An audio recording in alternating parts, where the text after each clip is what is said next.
Welcome to this very special program organized by Venerable Learning Systems. We have Ritinjali, Center for Escalation of Peace, collaborating with us. We have with us a very special and distinguished speaker, Venerable Geshe Lhakdor.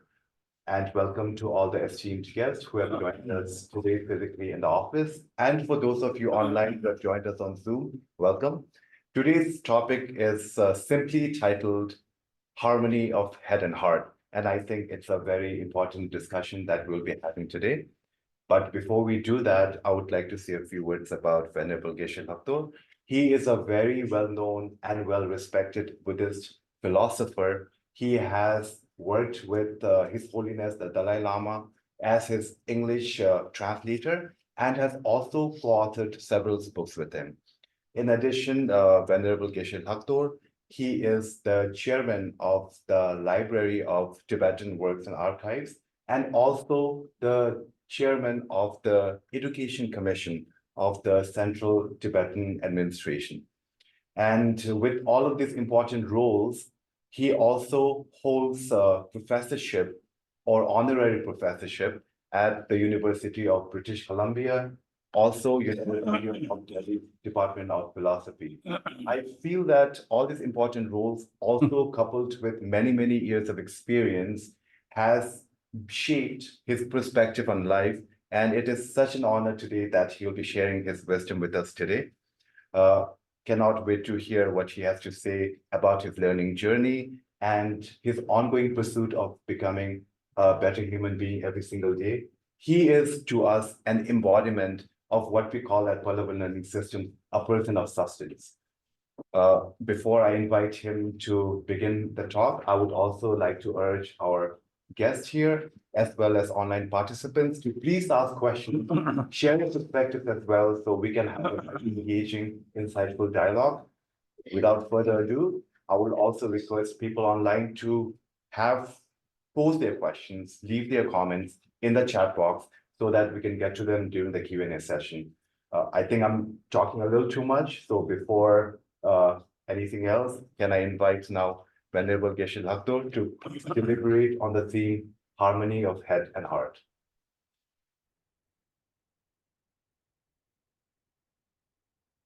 Good morning. Good morning. Well, in his introduction, he spoke about my titles and achievements. These things are nothing. You get it when you become old. And I am actually really not here to give a talk.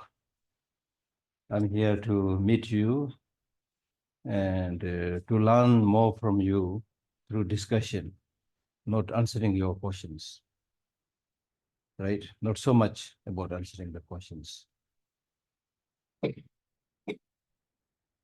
And I have my greatest respect to all of you who are in so many years in the education field, which means preparing the future generation, which is so, so important. And comparing to you, I'm not somebody who has any expertise or any training, especially or particularly in education.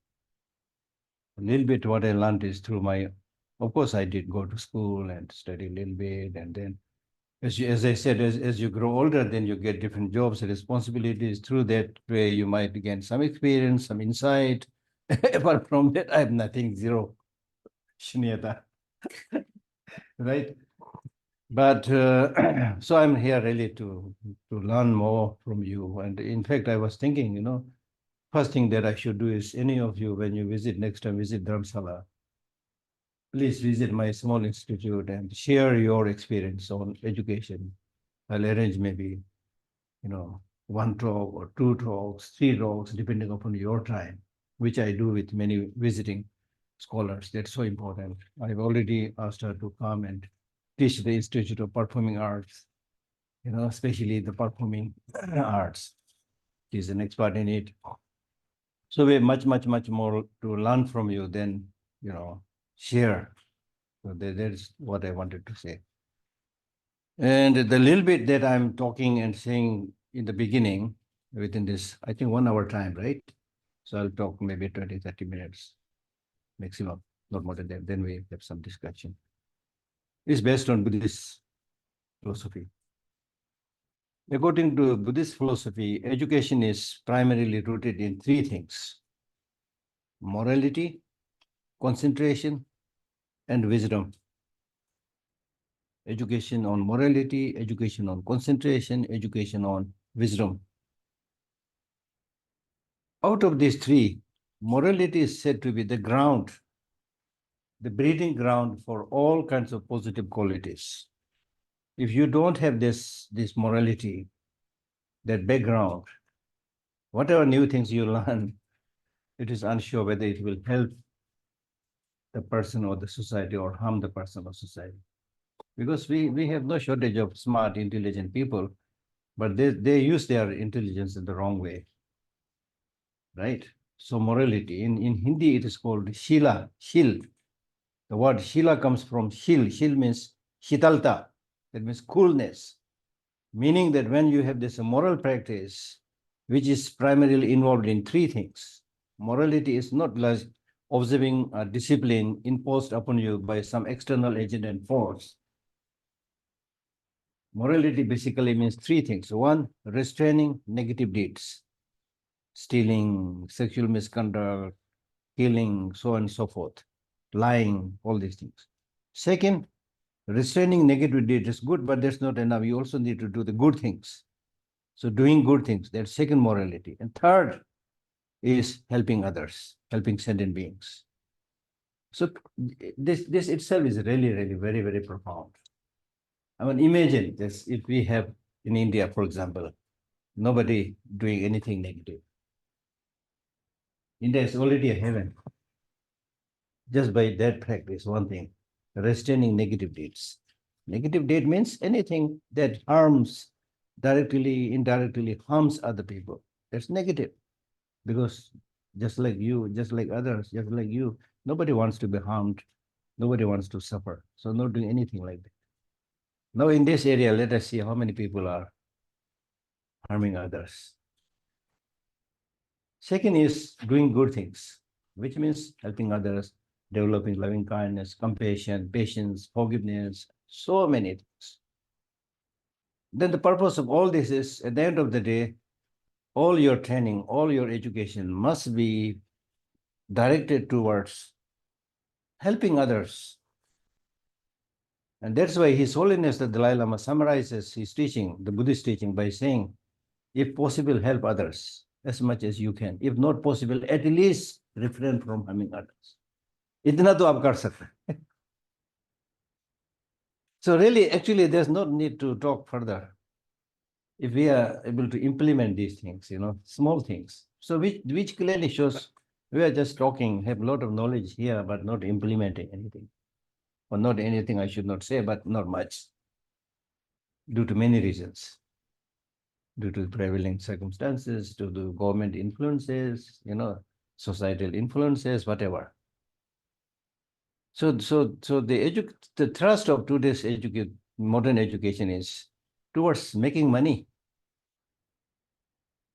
Education today has become just literacy, reading, writing, mathematics, and then get a job. That's it. Education, I think, is human flourishing.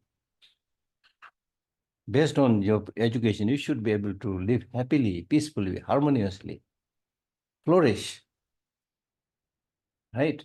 Education is learning how to deal with life's eventualities. That is also not there. So there's so many things we talk about. You're all experts in it. I'm just repeating what you already know. But it is important to repeat this. So the together we confirm, yes, it is true. Right? So morality, therefore, morality is said to be like the ground, the breeding ground. Just like the ground, when there is earth, there is a ground, then we can plant trees, construct houses, human beings, animals walk up and down. Ground, imagine if there's no ground, everything will fall down, collapse, nothing is there. So morality is the most important thing in general and especially in today's world. I use this word, the shield, shitalta, which means coolness. Coolness means if you had practiced these three concepts of morality that I explained, you are free from any regret. I have done my bit. I have no regret, nothing. Huh? You go to bed, sleep peacefully. As soon as you put your head on the pillow, खरांटा मार के सो जाएंगे आप. Regret नहीं, पछतावा नहीं. Your mind is cool. That's the meaning. When your mind is cool, nothing regret, nothing to worry, then you can concentrate. If you are angry, how can you concentrate? If you are disturbed, how can you concentrate? So the second education is we need to teach people how to concentrate. That has also become important, especially based on my experience in Tibetan schools. You know, I think maybe in the other schools also, something is wrong. I can't figure out. Something is wrong in the teaching system or the lessons, curriculums, method, whatever. Something is wrong because you teach children from like first class to 11, 12 class. After 12 years of study, many of these students don't even know how to write an application. Forget about dealing with the life's eventualities. What are we doing then? So therefore, focus means students need to focus, teachers need to focus, and make sure that they become good in at least few things. For their job also, they need to be expert in one thing. आजकल क्या हुआ? Jack of all trade, master of none. ये हो रहा है. That's the problem. In the Tibetan society, I've observed it. In other schools also, I think this is true. So they should be good at least in one thing, to help themselves to get a job and also to be able to help others through their expertise. Jack of all trade, that's not very useful. So focus on it. And concentration is said to be like, I think it was Plato or Aristotle, I think Plato, who said concentration is the source of success both in war and in peace. It's like a laser beam. When the rays of the light of the laser beam are scattered, it doesn't have the capacity to cut through steel. But when the rays of the light are focused, it can easily cut through steel. This is just a small example. Concentration. When you concentrate, even within a short period of time, you learn so many things precisely, clearly. But if your mind is distracted, so that's the point where I want to go, really distracted. Now look at the distraction we have today in this world. And now it's a well-known phenomenon that people are suffering from attention deficiency.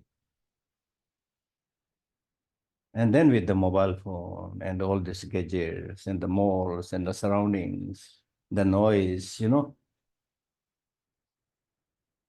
And then with the so-called the useful science and technology, now especially the artificial intelligence, things like that. You know, I'm a little bit scared about the so-called science and technology. We are all running towards it. Maybe it's need of the time. I may be backward. I don't know much about science and technology, but I'm a little bit scared. Because even in those, old days when there was not much of this science and technology, anything like that, still the Buddha used to teach, don't get distracted. You will miss the point. You will waste your life. Now, today, it looks like the whole environment is saying, come here, buy me. Everything is for sale. And to sell anything, they make everything so attractive, people just get lost. Now with this artificial intelligence, it's again, big distraction. I'm not saying there's no advantage, anything like that. There may be a lot of advantages also.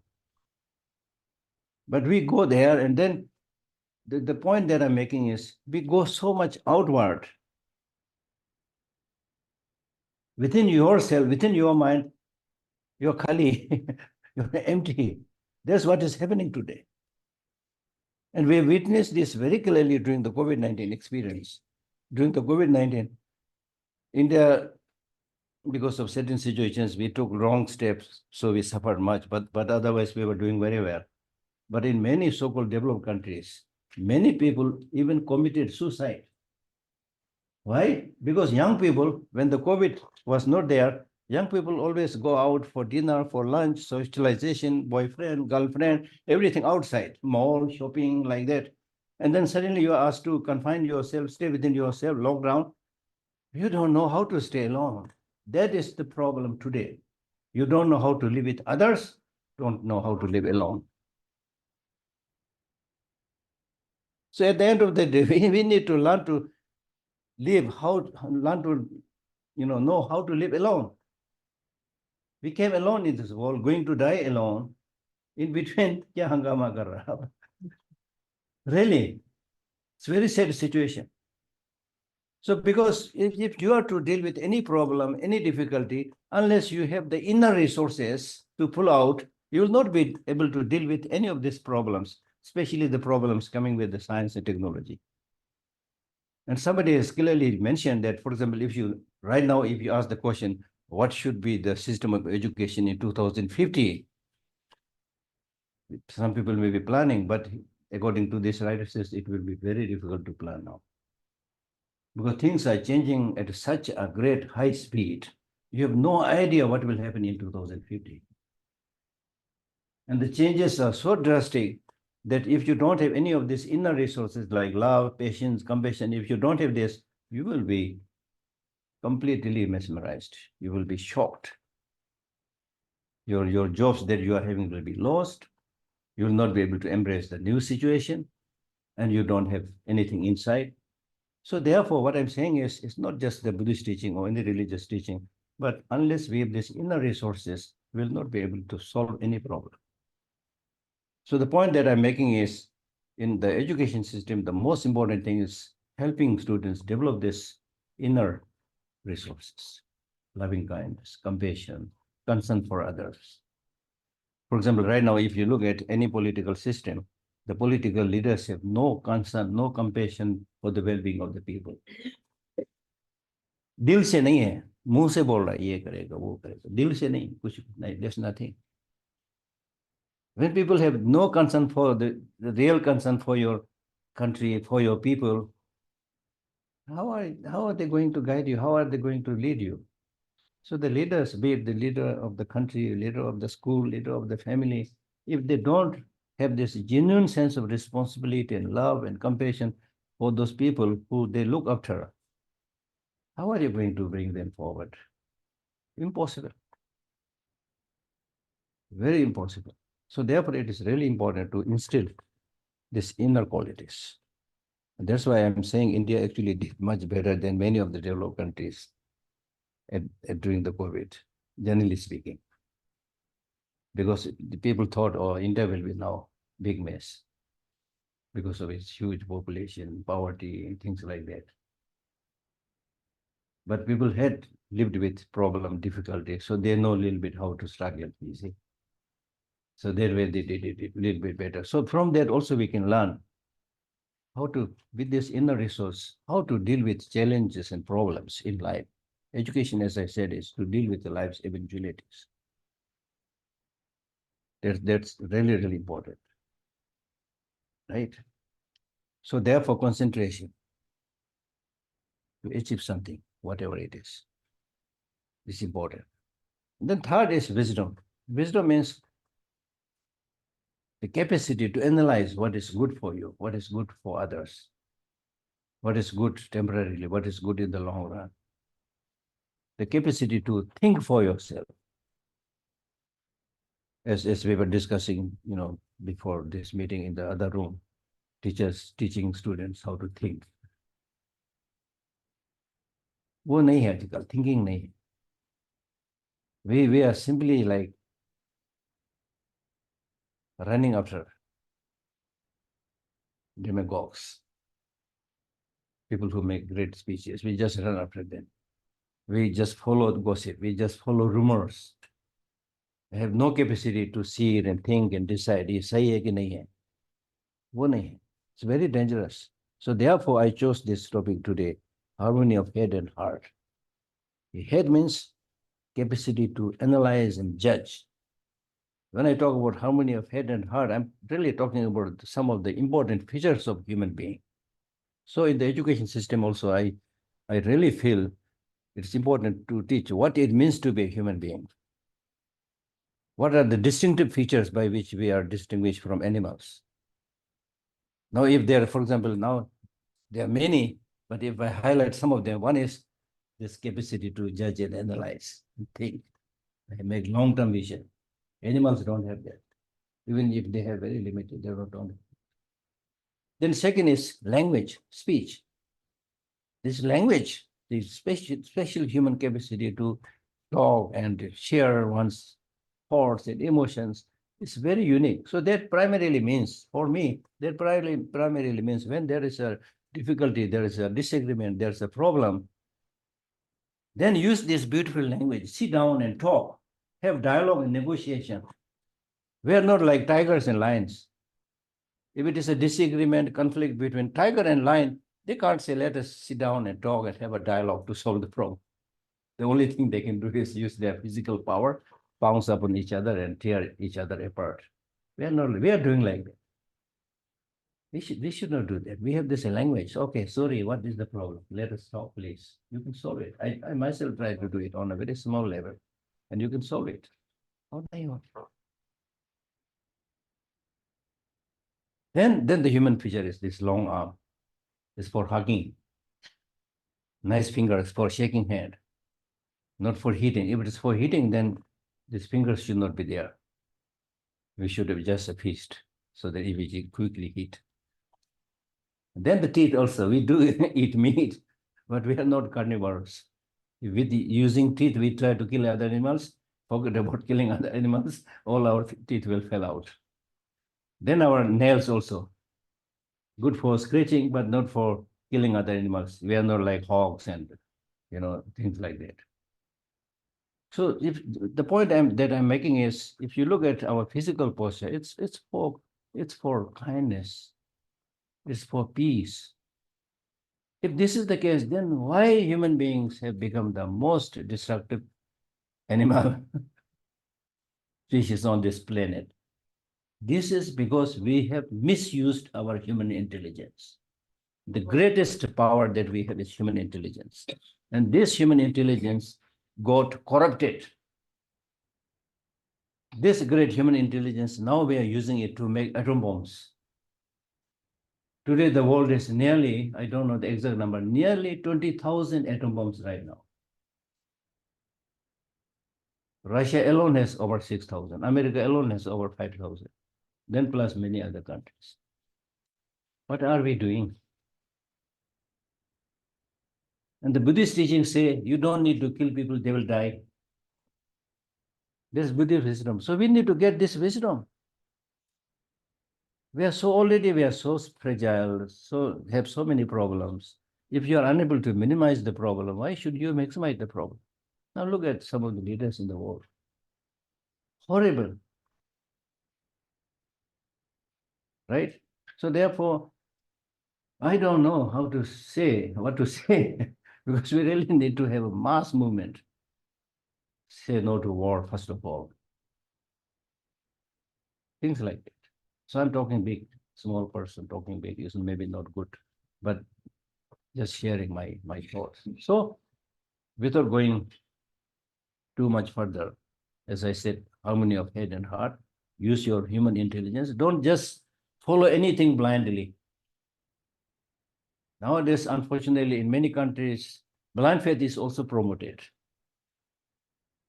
Because majority of the people are stupid, ignorant, so they take advantage of that, and the blind faith is strengthened. So we need to teach children not to follow any blind faith. Use your senses, observe things. And that way scientific process is very good.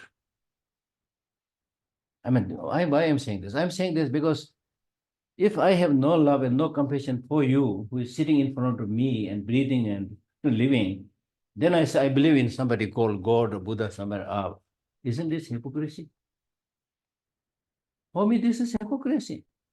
This is not denying God, this is not denying Buddha, but okay, they may be there, but that's not your issue. Your issue is deal nicely with these people who you are seeing right in front. Now, in the name of this unseen force, you don't hesitate to kill others. What is this? right? So therefore, have this capacity to judge, analyze, supported by compassion, feeling for others' well-being. And when we talk about helping others, being good to others, it's not just self-sacrifice. It's actually good for you.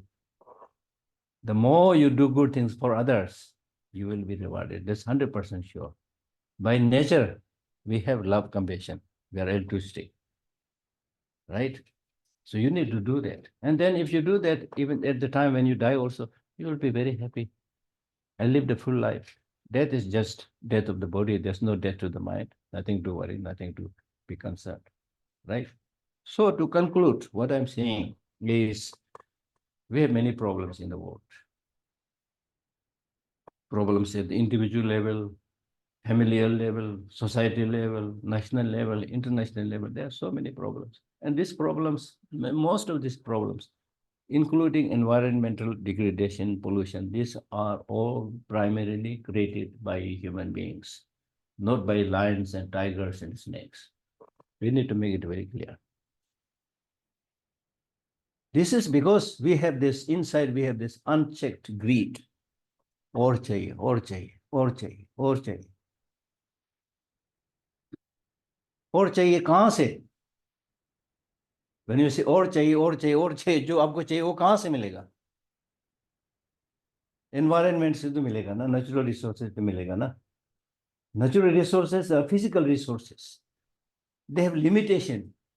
So how can you have unlimited growth, the so-called GDP, whatever, NTV, whatever? Every country thinks we should develop every year. Impossible. Because the sources for this so-called development is physical, material, limited.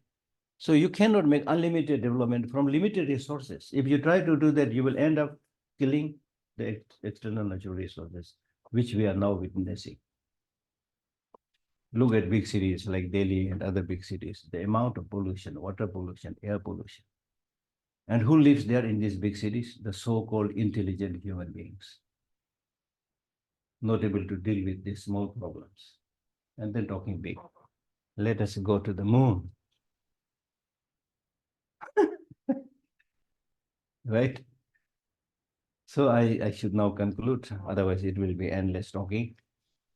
So in conclusion, I'm saying we have many problems, and the problems will not be solved by science. The problems will not solved by religion. The problem must be solved by human beings, himself and herself.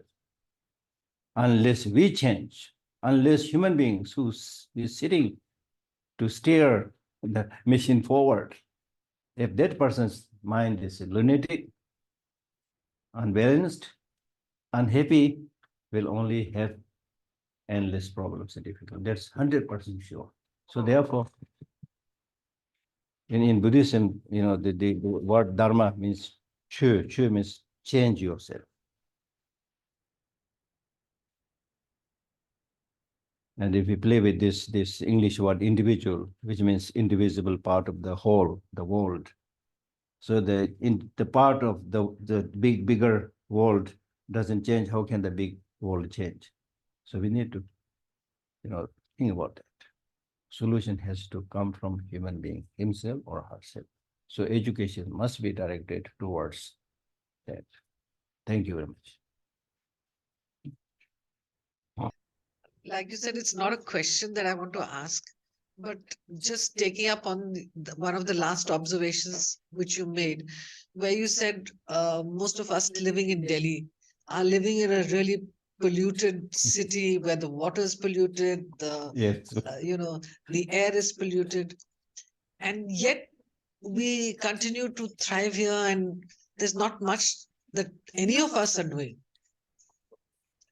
I don't know, as individuals, there is something that we all need to get together and really put this forward. Otherwise, as a generation, definitely need to focus on this issue. We need to focus. It is important, but it's not easy. That's true. One time I was attending a meeting in Delhi University, where His Holiness was visiting. And there was a senior Gandhian who was sitting next to me. So we were casually discussing about many of these things, pollution, things like that. And then I said, even if you think about the kachar, kya bolte hain? Kachri, kachra, garbages. I said, if the government does something, it is so easy to remove the garbage. Why this is not happening? उसने क्या बोला? I was shocked. Guruji, इसमें भी राजनीति है बोल. I could not understand this, but later on I was understanding. कोई कुछ कर रहा तो फिर दूसरा इसको दखल करता है, ये सब चल रहा है, खींचतान हो रहा है. That's the thing. So therefore I was saying that unless people really have this genuine, compassionate motivation to do something, नहीं होगा.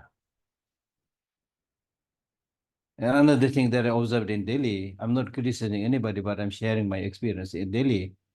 Is now all the roads and everything, lot of progress. She looks good. Now I don't know, the situation has improved, but just some years back, I came from the airport and suddenly there was a, rain downpour. Less than 1 hour, all the roads are flooded with water. So that means we can't make proper drainage. What are you talking about? Like big things, we talk so much, small things like. So all this we need to talk, not complaining anybody, but where it is going wrong somewhere, we need to rectify these things. So all this shows there's no care and concern. Be it the leader, be it the municipality, be it the one who is in charge of the drainage, concern nahi hai kuch bhi. When you see some problem there, you should be ready to go there and clean it, whoever you are. Or market mein bhi wahi dekha kai baar, especially in the evening, you go there, you see so many people coming in fancy big cars, and then they buy the golgappa, whatever they eat, and then after eating, chatting, and then throw everything like this. Is India dustbin? वो नहीं है बहुत सारे लोगों, sense of responsibility नहीं. So if you do like this, then how can you make India great? And I'm consider myself Indian, okay? I'm not criticizing you, because there's no point, say India is great, you are great, and then close your eye with all the bad things. If you want to improve, you need to highlight those things.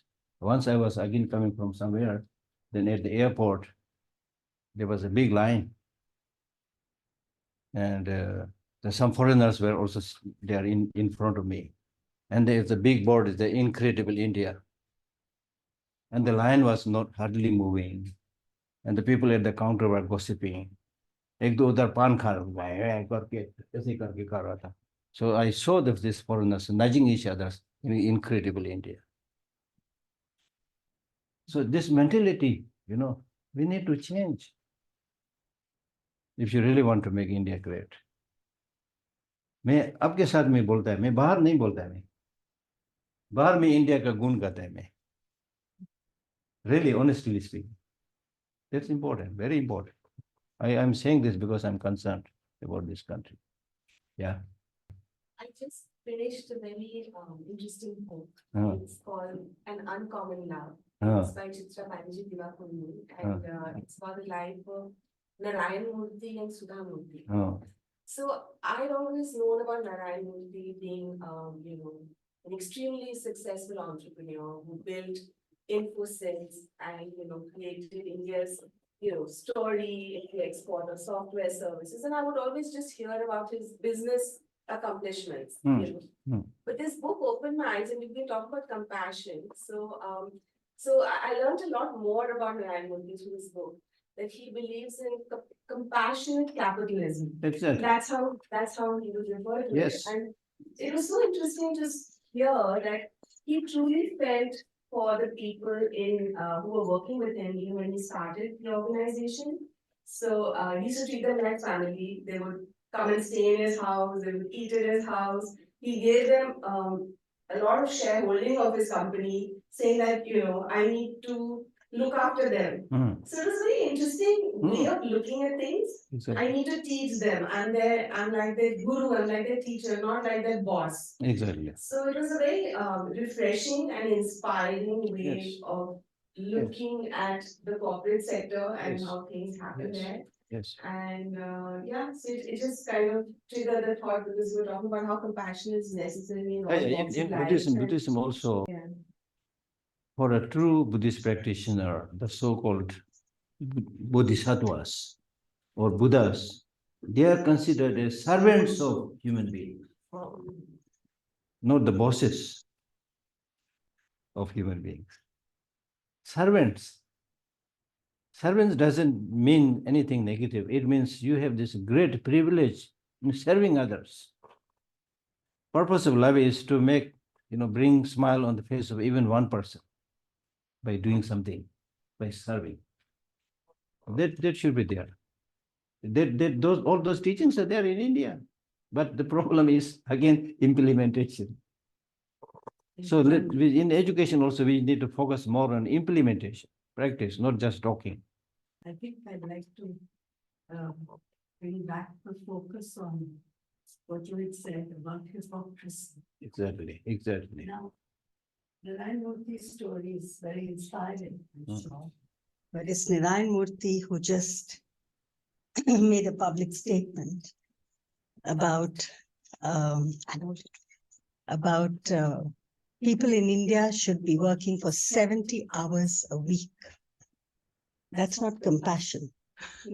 And he probably doesn't know that the bulk of Indian people who live on the streets and below the poverty line work for 24 hours a day. Yes, exactly. So I think one needs to also check the way we look at these inspiring stories. And our own Prime Minister is one of the most critical examples of doublespeak. Yes. Exactly. So hypocrisy is, it's like we become comfortable with it. And that is what's worrying, I think. Exactly. That's really worrying. Exactly. That's a fabulous point.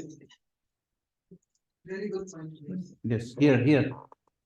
There.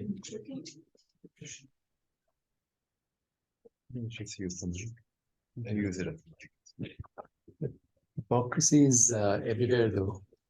It's with the leaders, it's with the individuals as well. We always get concerned about comparison. It's not my job. Exactly. Yeah, I have appointed the leaders. Yes. They would do it. Exactly. Right? Exactly. Even in schools, right? There is tremendous comparison between whose job it is. Exactly. Right?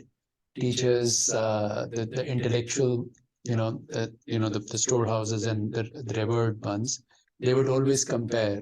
Right? I haven't got these directions. Why should I do it? Exactly. Right? Exactly. Or I'm getting stifled by the leadership. Why should I do it? Right? Exactly. I mean, I would only do the basics. Exactly. Right? So I think one can only, my observation, right? One can only inquire that what is your own standing, what is on this matter, what is, where are you getting stifled by, right? Is it your own comparison, right? Or power politics that you're getting into, right? Because forever we are just putting the blame on the other. Yeah. But the thing is, sometimes you need to, when you teach, you need to give concrete examples. For example, when you say, okay, this is not my given job, why should I do it? Things like that. Then bring that same situation in a family situation. Imagine family members who say, this is not my job, I should not do it. Father says the same thing, mother says the same thing. How can that family will be successful? Normally in the family, these things will be less. I'm not saying it is not there, it will be less. Why? Because there's much greater love, sense of responsibility and harmony and cohesiveness. And when you go out there, then you don't have this feeling of family in the society, in the school, or in the bigger world. We do use the word global family, but it is not there. It must be there. It is not there because you don't have that love for others. When you have this love for, how can you develop this love for others? You can develop this love for others not because you are going to get some, material benefit, but at least according to Buddhist teaching, you need to have this love and compassion for others by thinking that all these people who I know, who I don't know, they are all exactly like me, wanting happiness, not wanting suffering. Now, in my own case, I try my best to get whatever I want, I try my best. I may not be good in that, but I try my best to help myself right from the birth until you die. You take care of yourself. You cook for yourself. You wash your clothes. You wash your body, whatever. You try your best. Now, out of the blue, if somebody appears and says, I've seen you taking so much care about yourself. Why do you take so much care about yourself? What will be your answer? You can give different answers. But at the end of the day, the right answer will be because I want happiness to not want suffering. If you give answers like because I'm a professor or I'm a Geshe, this is also answer, but that's not the ultimate answer. Ultimate answer is I want happiness, do not want suffering. So in that case, you should also help others because they also want happiness, they do not want suffering. Then you will say, yeah, that is true, but she will take care of herself, I'll take care of myself. Now you can see you're thinking you're not connected to them. Then you need to tell them, no, you're connected to them also. Your happiness, your suffering is connected to them. Therefore, you may not be able to take as good care as you would take yourself, but you need to take care of others. At least mentally you should feel concern for their well-being. Concern for their well-being, because if you have this right understanding, then when you look at the eyes, faces of every individual, and I was in many of my talks recently, I was saying, because sometimes you need to, use these very powerful examples. I've been recently saying, look, counting from today, in 100 years, all this 8 billion human population living today are dead. I'm not saying they will be killed by atom bombs. All those things will be there, but even otherwise, this is law of nature. Now, why should we understand this? We should understand this because much of this problem that we have is because of not understanding the reality, because of not able to develop a larger perspective. Only confining with oneself, I. So this 8 billion human population is dead after 100 years, counting from today. That's in general. But then depending upon your own age, I will be dead in 10 years. Or maybe maximum, if I'm lucky, right now 70, so lucky, maybe 90 years, lucky, unlucky, I don't know, maybe maximum. Why should I think about this? I should think about this because now is the time, as a human being, you should do something that makes your life meaningful, that you can be happy about, that your family members will be happy about. Only eating, going to the toilet, sleeping, animals also do, right? So therefore, you really feel concerned. Okay, all these people I know, I don't know, but they're all there. They all have suffering. They all have problems. That's why we say never judge other people. This lady who looks so nice in front of me right now with makeup and nice clothes, but who knows how much she struggled to just get out of the bed. You see, so don't judge other people. Just develop this love and compassion to others. And once you develop this love and compassion, there will be this feeling of closeness. Discrimination will not be there. Abhi discrimination kitna kar raha hum log? Nature does not discriminate. If there is an earthquake, it will shake all of us. It will not say, I will spare only Geshe Lhakdor, not others. It will shake all of us. This is nature. That's what I'm saying. Living in accordance with the nature means nature doesn't make discrimination. When the sun shines, it doesn't make discrimination. We make discrimination. You are this religion, you are that religion, you are black, you are white, you are man, you are women, you are poor, you are rich, So all these stupid things we need to do away with. Yeah. Okay, yeah. One things that Wait. as a teacher and as a mother, It's been bothering me for many years. Many years ago, there was a boy who was killed in a school, Yeah. and he was killed by another boy because of a PTM or something coming the next day, and he thought the school will close. And after that, since then, I've been thinking and I've been talking to children all the time. There is this pent up aggression, resentment, anger, which is there across age groups. I mean, if you're on the road, the honking, you see the road rage, you even turn at a person on the road and you can see the anger in their eyes. There's violence. It's palpable, you can feel the violence and the aggression. Yeah. And you see that in a fist fight with children in the field. You see that in competition in the classrooms. And you see that in adults, like he spoke about, this not my job. Where are we leading, and what is it that we are not doing?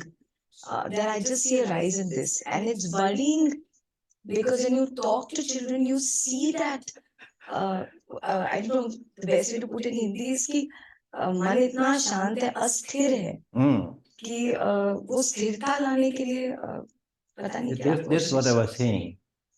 Unless we have proper system of education where these moral questions are taught, then we will get this kind of people. Angry, upset, suffering from depression, suffering from loneliness, suffering from low self-esteem. This is a product of our education. Many years back, I was invited to give a talk. I was visiting Mumbai.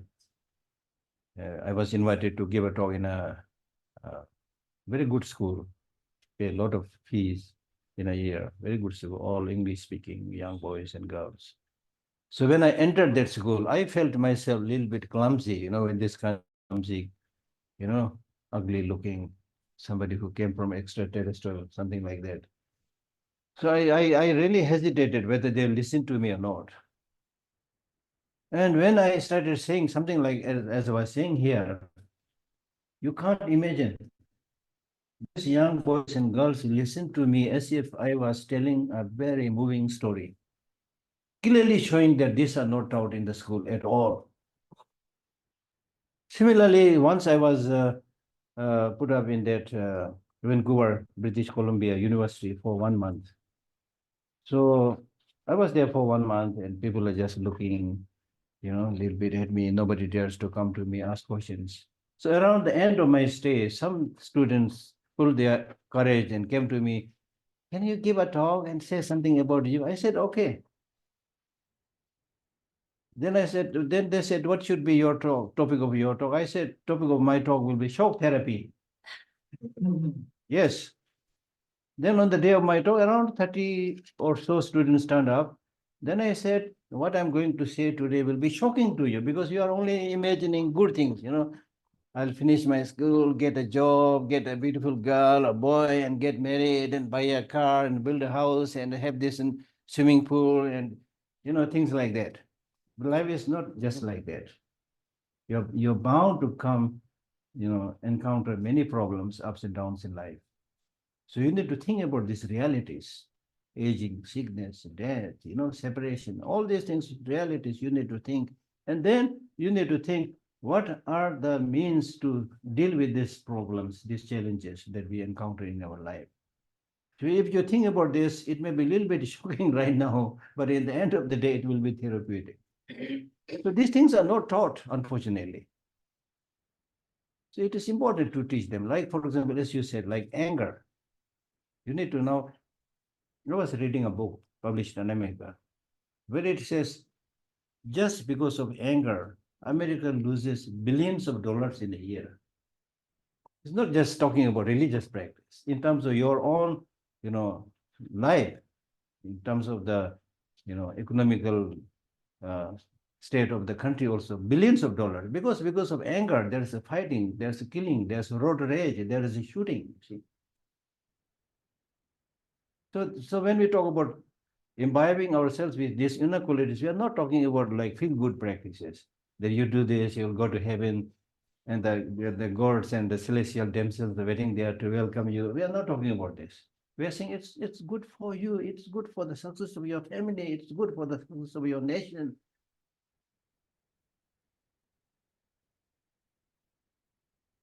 Like small, Dharamsala, because of His Holiness is there, some Tibetans are there. We have some kind of, I'm not saying we are special, but we have some kind of value system. So many people are coming there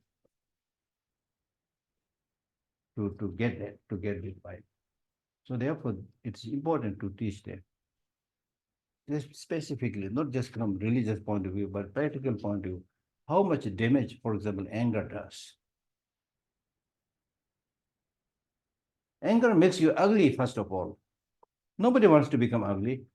We all decorate ourselves, boys and girls, use cosmetics, don our hair and make sure your collar is upright or whatever, right? Then after all this donning, you just get angry. You don't look beautiful. When you do this performance, do you get angry and perform? If it's a different scene, maybe. Otherwise, normally you're found smiling, things like that. Then anger increases blood pressure, 100% sure. And the worst thing is when you get angry, you become mad. You want to become mad?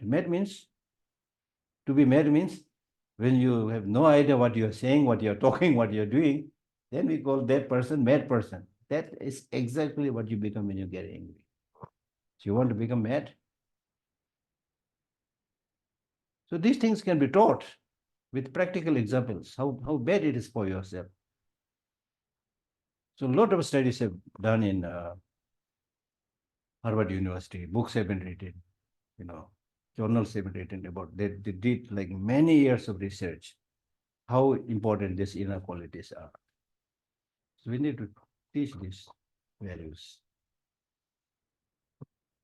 In addition to this, it seems to me that it wasn't there so much when I was in school, but it seemed to have developed in the last decades, is that we mollycoddle our children, that we cannot teach them, or we do not teach them how to deal with the realities of the world. And we actually don't even tell them, we don't even say no.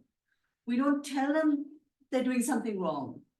And schools are given, teachers are given in some schools 100 words of appreciation to use to encourage a child, which for me seems like madness, because the child needs to see what they're doing and they need to face reality.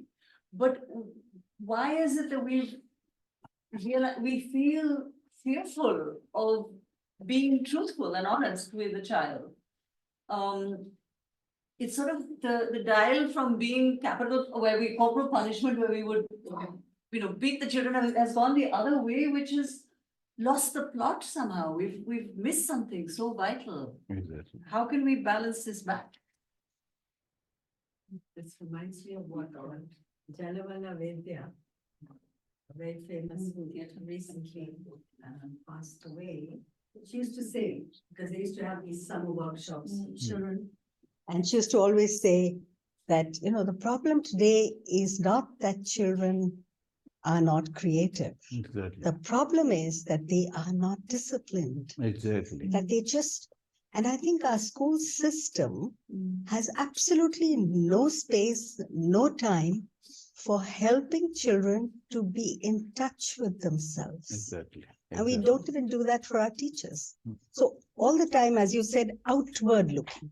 So it's either for pleasure or for even justifying our own behaviors. It's crazy. There's just no space for self-reflection.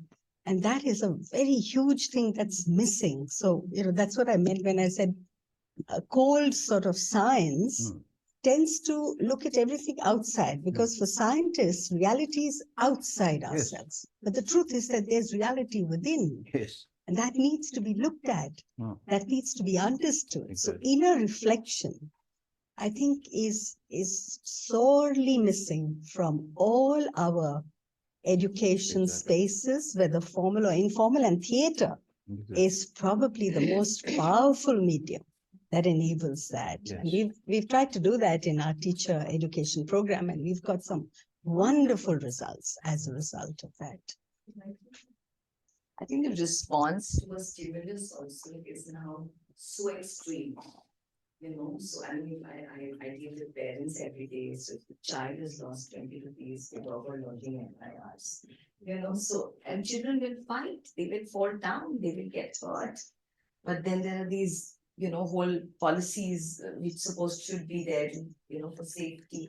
I keep telling them they don't run enough and therefore they don't know how to, how to fall and they don't know how to save themselves. And it's so tough to explain that, and the response is so over the top. So I have a theory as to why this has happened, and I may be wrong. But I think that women are working now more and more. And women carry the guilt. Men don't. So women carry the guilt of not being home enough for their children. So there's this enormous overcompensation to, I mean, it is a proven fact by researchers that parents are actually spending more time with children than they did generations ago. Physical time, they're driving them to classes, they're picking them up, they're having their me time, but it's actually not working. And we're not stopping to see that a child needs their own time away from the parents. And so it's not only education, but it's the family social structure that has created these things which we're not reflecting back on ourselves to see who we be. I mean, I know that I had also peer pressure from parents in how I behave with my son. And it was like, oh my God, I must put him in this class? What class? What? And it's one has to constantly stop, I think.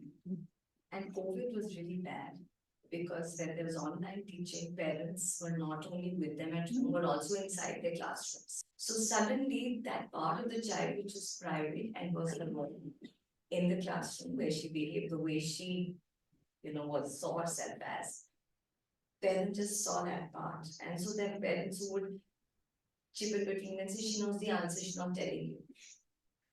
And and so the helicopter parents became, and children just lost, and so many children are coming with anxiety now, post-COVID, because now the parents have sort of, in a way they've seen through them, so to say, because that was their own space. They came to school, they did summer stay, nobody comes to school to study, social interactions.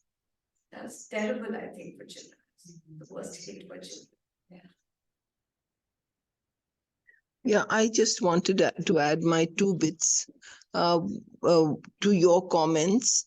One was when you mentioned about parents doing a lot more for the child, driving them here, there. Basically, it has been proved that it's not about what you instill in the child. It's about what the environment instills in the child, including their genes.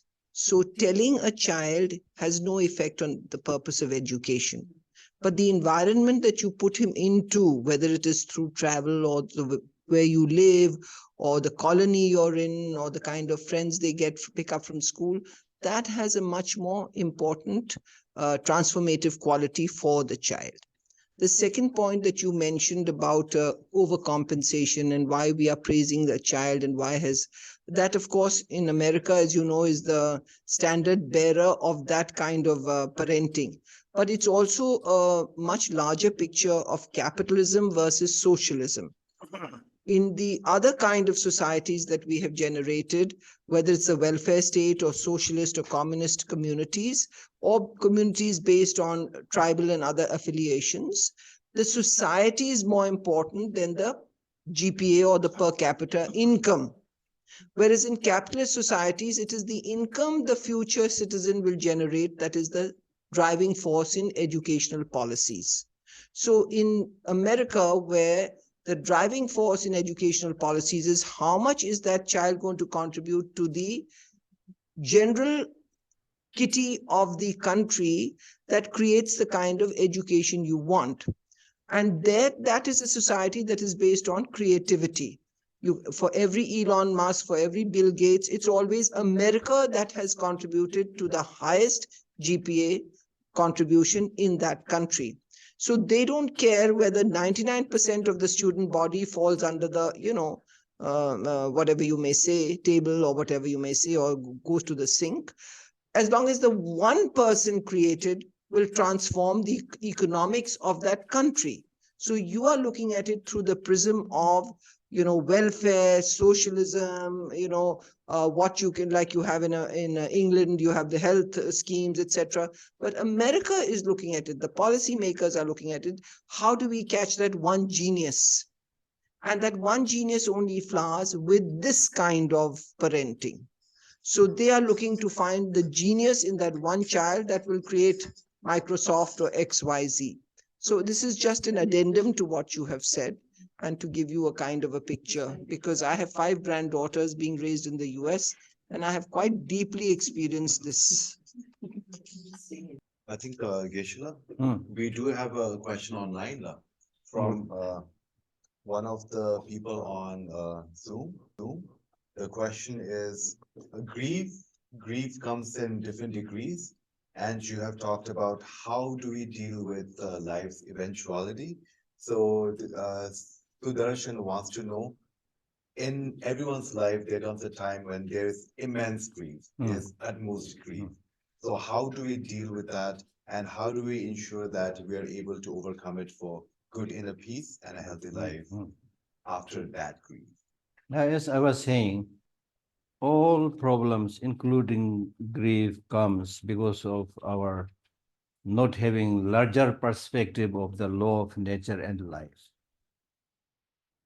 When we live with our family members and close friends, and especially the person you love, you think, I will live with this person forever. Misplaced understanding. So right in the beginning, you should have this idea that I don't know when he's going to die. I don't know when I'm going to die. Now today, if you say something like this, फिर क्या बोलते हैं आप लोग? ऐसे अशुभ शब्द मत बोलो. You don't want to listen to the real story. ये अशुभ नहीं है, reality है. So if you are somebody who has this understanding right from the beginning, actually you will live your life much more harmoniously, much more better, because now I don't know when he's going to die. So therefore, right now, when we are living together, I must be nice to my brother, sister, wife, husband, whatever. So when that person dies, you have no regret. When you were living together, you lived nicely. Now, hota kya hai? Ki when we are living together, after the honeymoon, okay? Before the honeymoon, you look nice. I love you, you love me, you're over the board, dancing on the cloud, things like that, right? And then after the honeymoon, gradually the familiarity breeds contempt. वो शुरू हो जाता है. Then you don't also talk nicely to each other, not so nice to each other. But then again, once that somebody, that person dies, then you shed your crocodile tear. रोना बिलखना दिखाने के लिए चाहिए सब कुछ आपको. I'm a little bit on the extreme side. I'm a little bit exaggerating, but what I'm saying is this is what we do normally. So the Buddha said, don't do anything useless. Do those things which is useful. Useful means when you're living together, live nicely. Let your husband, wife do good things so that after the death, his soul or mind doesn't go to a bad state. All those things you do. And when that person dies, you have nothing to regret. You accept, yes. Meeting is parting. If you don't want parting, don't meet, don't marry. Things like that. So these are all a question of understanding the reality.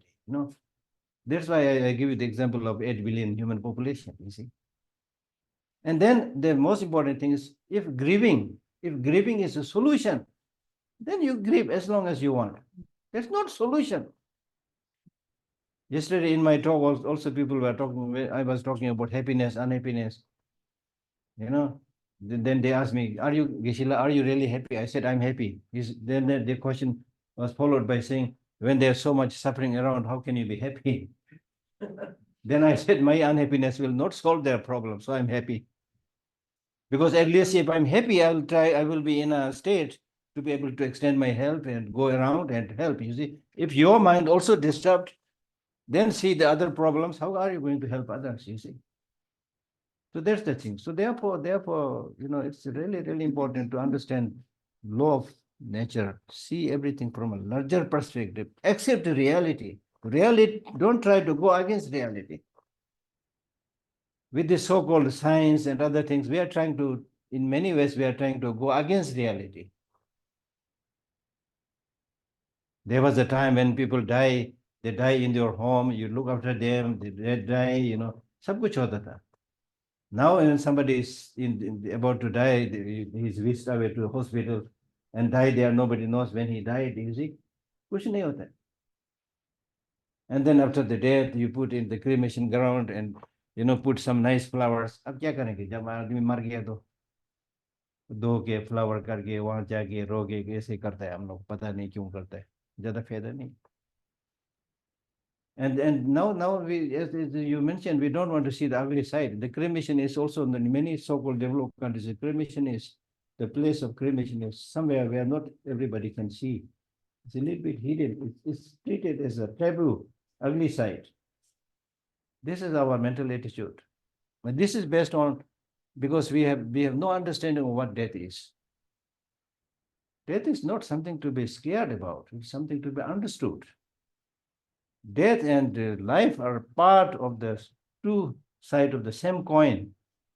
And the so-called death that we normally understand is not the death of the person, not the death of the mind. It's just the change of the body.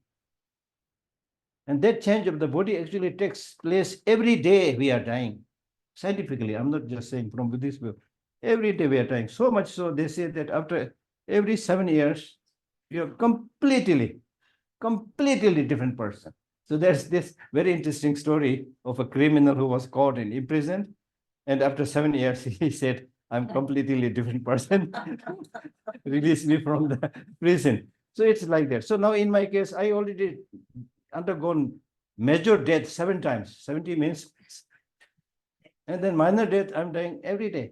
Change is taking place every day. And we are not cognizant of that.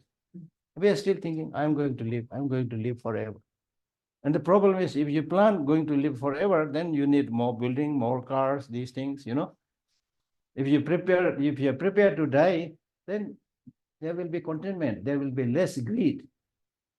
इतना ठीक है बैठने के लिए जगह है सोने के लिए कमरा है खाने के लिए खाना है इतना ठीक है बस और नहीं चाहिए अभी दुनिया क्या हो रहा और चाहिए और चाहिए और चाहिए That's the problem. Okay. Okay. Geshe, so I've been take this whole conversations, this whole discussions that we're having so far. I'm taking it from an entirely new, different perspective, not as a teacher, as a educator, but as someone who's consuming this education as a student.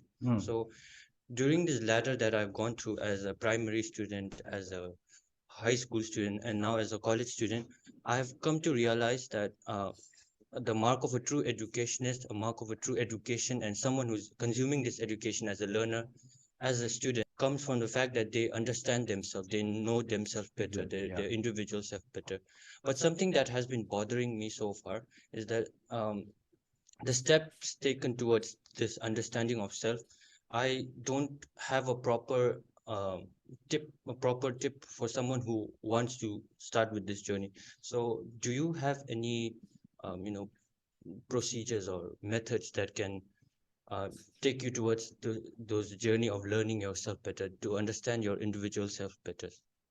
Yeah, understanding, as I said, understanding not only individual self, but understanding the whole law of nature, understanding other people, and especially understanding the upheaval of emotions that you and other people are robbed all the time, understanding those things, then accordingly dealing with them. That's important, right?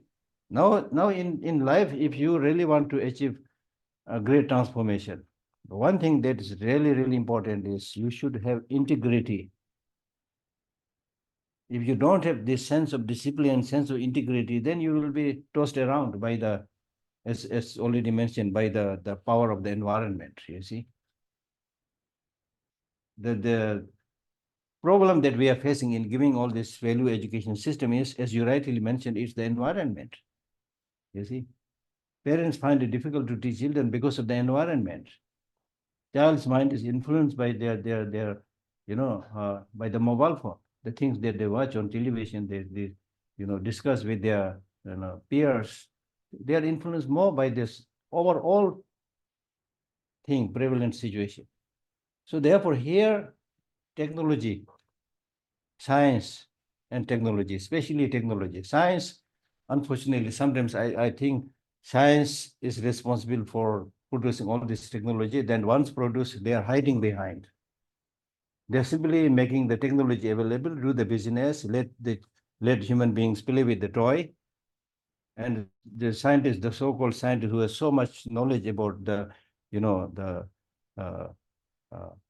degradation of environment, climate changes, all these things, they are not so forthcoming about all these data and issues. They are there, but not so much forthcoming.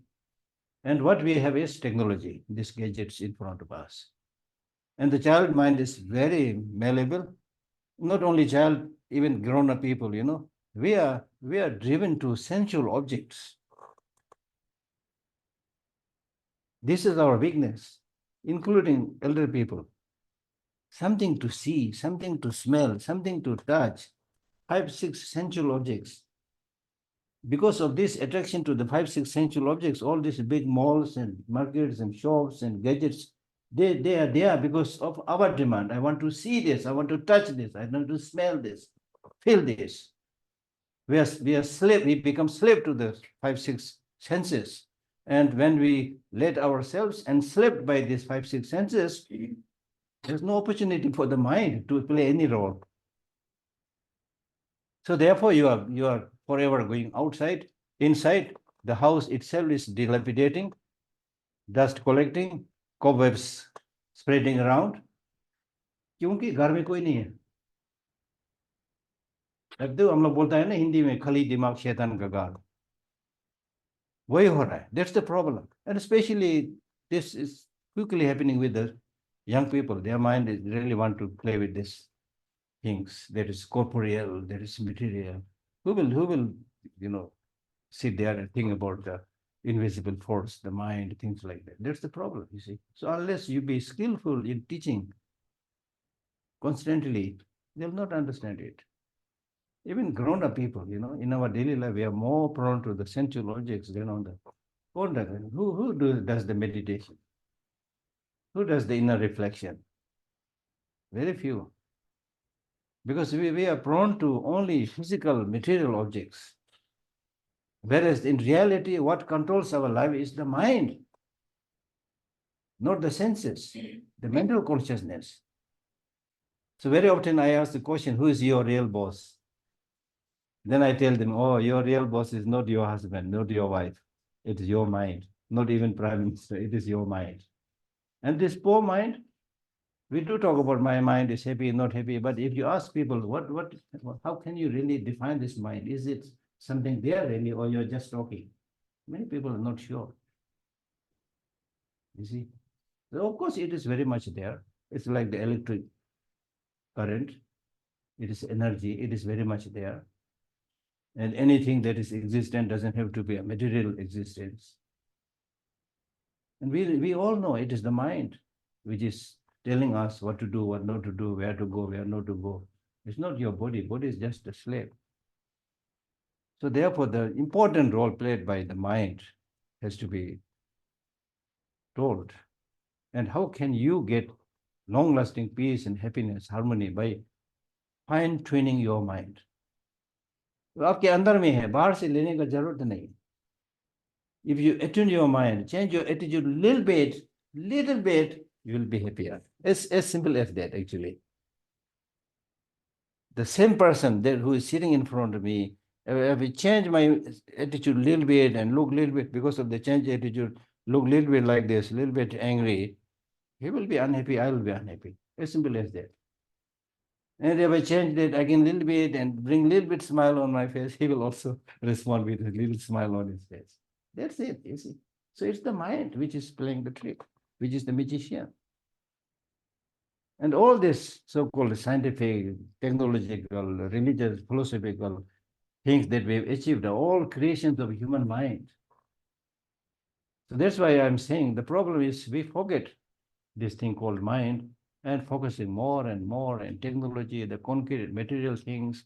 And in the realm of science also, they are basically saying there's nothing called a mind separate from the brain. It is the brain which does the thinking. They have their reasons. But now it is found that just for one thinking, there's a lot of synchronicity, collaboration going on in the brain, but nobody knows why this collaboration is happening. So is it because there's something separate called mind? I mean, I'm not saying there is, but the thing is like that, you see. Once we had a meeting in a Mind Lab conference in Dharamsala. So there was a lot of discussion between His Holiness and some of the Tibetan teachers and scientists. The scientists were talking about, the brain which does the thinking. The Buddhist was talking about the mind which does the thinking. So a lot of discussion, heated discussion. Then during the tea break, I was sipping tea with few friends, and I told them I have good news. Then they said, Geshe, what is good news? I said, the good news is I don't care who does the thinking, the brain or the mind, but the good news is if you make an effort, you can change. That's the thing, we can change. Right? Okay. So did that answer? Yeah. If there are other important questions. Okay, I'll just. And one June's here, and then we have one more question. Yeah. I think then we will want that. I was thinking that, You can't get Mike. I think it's good. Okay.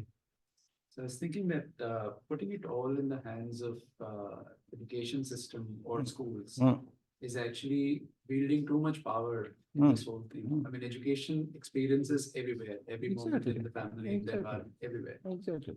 I think it's almost, it's about changing the purpose of schools and the education. It's more about educating everybody who's interacting with you. Exactly. Whether it's, so basically educating the parents and the teachers, Exactly. right? It's a lot of work on self. Exactly. So do you agree that we should all start to think our systems, I mean, the way we are structured in our schools? Exactly. Yes, systemic. In C learning also we use the word systemic. Larger, especially younger, very young, children. Best source of education, especially morality, is parents. Not so much teachers. Parents, teachers, then whole society. They should play this role. That's why I was talking about having love and compassion in the society as a whole. When you find that love and care everywhere you go, you will get all these qualities very easily. But when you when that is not there, then you also start thinking, okay, I need to behave like this. इधर यहाँ नहीं चलता है, ऐसे करना पड़ता है. Yeah.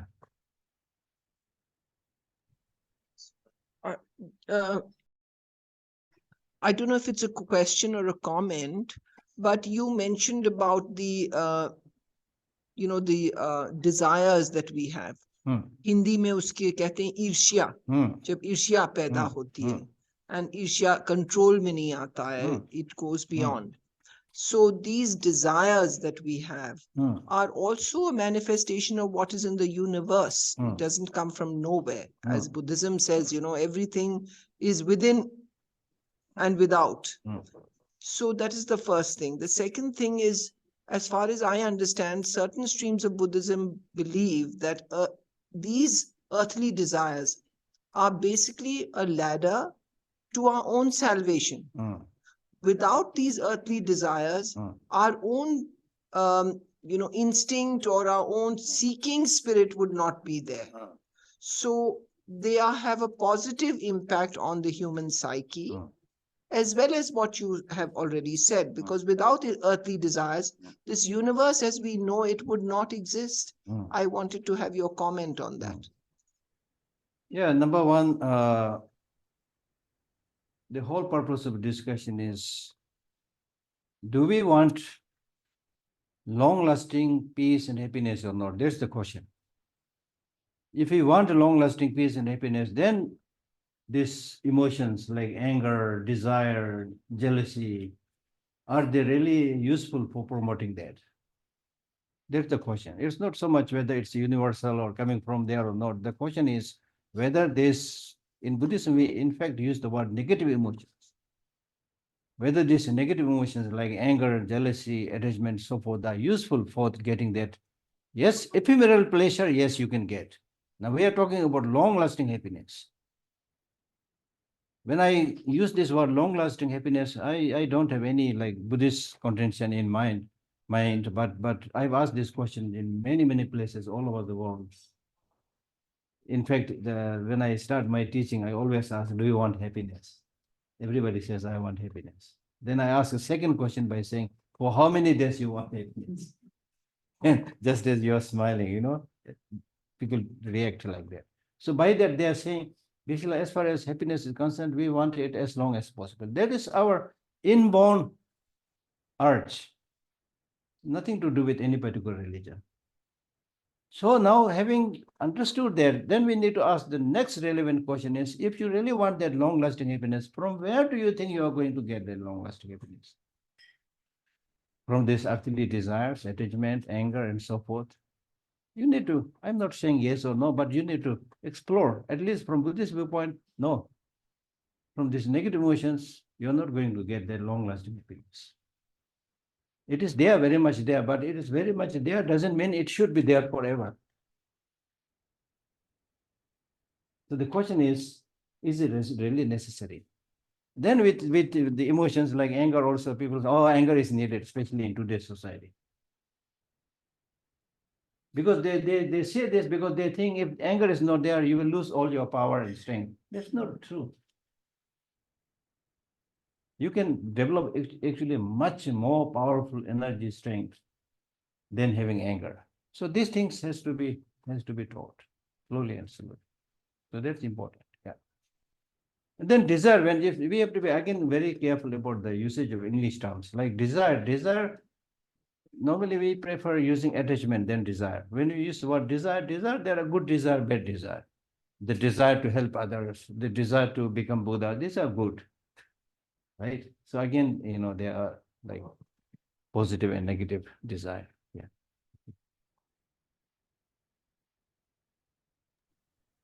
Kishla, as you rightly mentioned, that it is self-reflection that we need in the contemporary world as human beings. But sir, in the contemporary world, we are being bombarded with constant influences from around us through social media and other processes. So my question is that I think that these influences also lead to a lack of personal agency, or in crude words, free will. And my question is simple, that how in this current state of the world, how can we regain or sort of develop that sense of personal agency and, you know, free will in order to achieve or walk the path of enlightenment? Thank you. तो तभी तो मैंने बोला था इसमें हम लोगों को इंटीग्रिटी चाहिए, इंटीग्रिटी चाहिए. मैं अपने जिंदगी में दूसरों से थोड़ा अलग रहूंगा, मतलब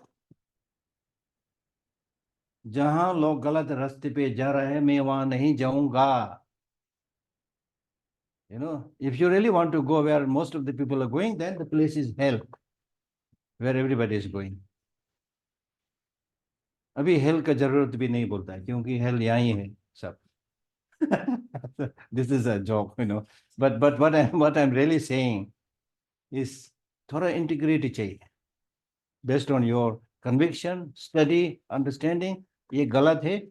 Once you know this is wrong, even if it is done by the majority of people, you should have this courage to say no. This is how you become a leader to help other people. You just keep on. That's why Martin Luther King, you know, freedom fighters like Martin Luther King, he said, I don't feel sad when I see bad people doing bad things. I feel sad when good people don't do anything, when they don't have the courage. So things are, in a way, very sad and deplorable, but in a way, it's not that sad. For example, Delhi, you know, in order to remove many of these problems, we highlight and talk about the bad things, but that doesn't mean it's only bad thing, nothing good is happening. For example, right now in Delhi, which is how many population? 20 million? Something like 20 million population. Right now, today, in Delhi, imagine how many people are killed. Maybe countable, including the farmer strike, even there, if you include all that, maybe countable, not much. How many people are nurtured in hospital? How many children are looked after the love and kindness of parents? Millions. And the problem is, people who do bad things, they are highlighted. There is a reason for that also. This is against human nature, so they are highlighted. And unfortunate thing is because they are constantly highlighted, came out in the newspaper, in the television, then we think everything is bad and horrible, incorrigible, you know. We don't highlight the good things. So we must highlight good things. In India also sometimes, I mean, I'm talking big again, you see. Don't just keep on showing the Bollywood, Hollywood, and then the singing and dancing and cricket. Show many of these good things that India has. All these values, philosophies that India has, ये कहाँ है? किस channel में मिलता है? बहुत कम है. Especially in an understandable way. And then also the education, you know, many of you are so good in this. You have so much experience. आपका channel कहाँ है? नहीं है. That I think is, we should, you know, give this message that love is more predominant than wickedness. Then gradually people will also go that direction. I think, yeah. Okay. We'll take one last question. Okay. Believe in what? Free will. Of course, मैं धर्मशाला से यहाँ अपने ओर से आया. मुझे बुलाया, लेकिन यहाँ आना है नहीं आना है मैंने डिसाइड किया. Free will. And your question is important. It's not that easy as I'm presenting. It's a lot of questions are there. It is manipulated by God. It is manipulated by karma. You know, especially in Buddhism, you know, when you use the word karma, because of karma, the karma has no fatalistic notion. Karma means action. Action means not just action of the past life, action of what you did yesterday, what you did this morning. So because of your activities that you did in the past life, last year, last month, this morning, it influences you. And accordingly, you get a result. You take a step. So therefore, you are free. Then sometimes this is, sometimes because of this predominance of negative emotions, we do think we are not free. Right? But still, this does not mean you are not free. You have to assert your power to show that freedom. थोड़ा bold होना पड़ता है, क्योंकि थोड़ा bold करके कदम नहीं लेने से, then you are a little bit conditioned by many things. You'll not be able to come out of it. ठीक है, बस. I think that would be a really good time to stop here, and a very good kind of end point or a closing remark that we do have to be bold. We should be taking responsibility for the changes that Geshe has talked about, not only in education, it seems, but in every facet of our lives, in our communities, in our families, in every facet, like I said. Thank you, Geshe. I think I'm speaking on behalf of everyone here when I say today's session has been very engaging and very insightful. So thank you so much for that. Sharing my personal opinion, I think for me, rethinking the purpose of life and what you talked about, morality, concentration, wisdom, what I found interesting is it aligns so much so with our own philosophy, Palaman learning systems. We have the 5 areas of development where we talk about spirituality. We have skills, processes, and watermarks, which I think is very aligned to morality, concentration, and wisdom. So thank you so much. And if any of you are interested in what I'm referring to, please write to us and we'll be more than delighted to share our books here already, but any more information. Thus, then I would like to thank our team members at PLS. We have Pujan, we have Thupten, our second chance voice who helped, and everyone here. I think we did a good job. So pat on our backs, and the whole entire process was seamless, if I might say so. And finally, thank you to our esteemed guests here who came and joined us in the office today. Those of you who are online, thank you for posing questions, engaging in discussions, and making this dialogue a very insightful one, as well as engaging. Like I always remark, and like I always maintain, the entire organization, your participation, your engagement is very, very important to all of us. And thank you once again for learning with Venerable. Thank you.